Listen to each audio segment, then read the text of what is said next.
Another rainy day, another okay shoes mga ka-Chinity. As usual, matumal ngayon dahil may bagyo. Pasensya na sa mga umorder at medyo madedelay lang ng very light kasi look at the situation right now. Very welcome ang mga walk-in clients natin ngayon. Basta wag lang kalimutan magdala ng salbabida. Joke lang mga boss, kung nasan lupalop ka man ngayon, ingat po kayo. Speaking of rainy days, meron na namang minalas na nagsuot ng white shoes dyan. Kasi ita-timing talaga ng panahon na mag-white ka.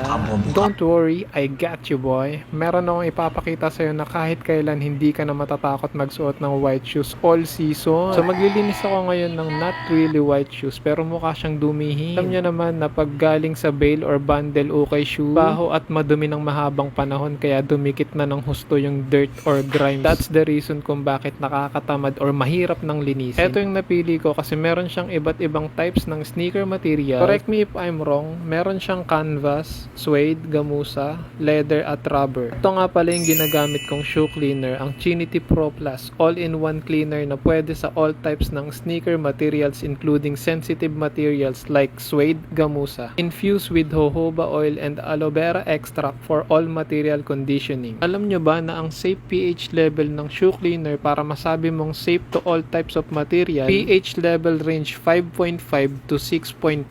Pag nag-exceed or outside pH level will cause color fading, bleeding, sole separation, or yung tinatawag na dikitan. Konting tips din kung mag-DIY shoe cleaning ka para ma-sure na tatagal yung sapatos mo. Wag na wag mong isusok or ilulubog sa tubig. Remember, the safe pH level range is 5.5 to 6.5, diba? The normal tap water pH range is usually 7 to 8. So, dito pa lang outside safe pH level na. So, kahit wala kang ihalo dyan, possible na madamage yung sapatos or minsan nagkakaroon ng sole separation. Inuna ko nga palang linisin yung canvas to conditioning and deodorizing since ukay shoes ito. At para na rin hindi mahawa ng dirt sa brush galing sa midsole or rubber. At next naman itong rubber or yung midsole. Pansin nyo naman kung gaano ka-effective, diba? At kung napapansin nyo, simpleng soft bristle brush lang yung ginamit ko dito kasi wala naman sa brush yung effectivity ng product at additional cost pa yan and it can lead to overpricing. Kaya no fancy accessories or packaging to make it looks premium. Ang mahalaga, super effective, safe, and budget friendly. Thanks, Chinity Clothing.